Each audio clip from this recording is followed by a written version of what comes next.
Question दिया है कि एक संख्या को 119 से विभाजित करने पर 19 शेष बचता है।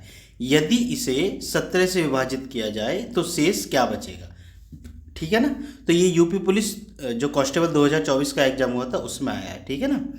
तो देखो क्या करना है हमें कि जो 19 है ना, 19 शेष बचता है, इसी में जो ये 17 से विभाजित किया जाए इसका भाग दे दो, है ना। यही तो पूछा है इसने, 17 से विभाजित किया जाए तो शेष क्या बचेगा।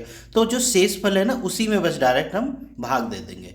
17 एकम 17, कितने बचे, 9 में से 7 के 2, यानी 2 शेष बचा। 2 कहीं ऑप्शन में है ये। ठीक है, तो यही हमारा आंसर होगा। ऐसा होता क्यों है, तो ऐसा इसलिए होता है कि ये जो 119 है ना, जिससे हम पहले भाग दे रहे थे, ये 17 से कटती ही कटती है, या कोई भी संख्या होती इससे सेकंड वाली से ये कटेगी ही कटेगी। ठीक है ना। देखो अब मान लो कि 119 का भाग एक बार गया है ना, और 19 शेष बचा, तो संख्या क्या बन गई, 119 प्लस 19। ठीक है ना, जोड़ो जरा, 9 9 18, मतलब एक बार भाग गया। कैसे मैं कह रहा हूँ, 119 एकम 19, 119 ऐसे कोई भाग गया होगा, है ना, और शेष कितना बच रहा है 19।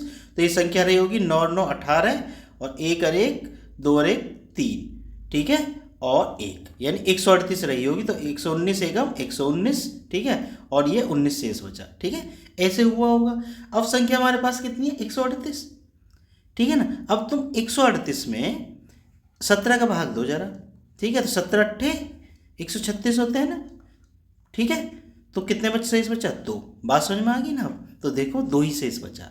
ठीक है ना, इसलिए हम डायरेक्ट क्या करेंगे, 17 का एग्जाम में हमें कैसे करना है कि इस 17 का डायरेक्ट 19 में भाग देना है। ठीक है बच्चों, बात समझ में आ गई होगी। अगर वीडियो अच्छी लगी हो तो चैनल को सब्सक्राइब कर लेना। मिलते हैं फिर नेक्स्ट वीडियो में।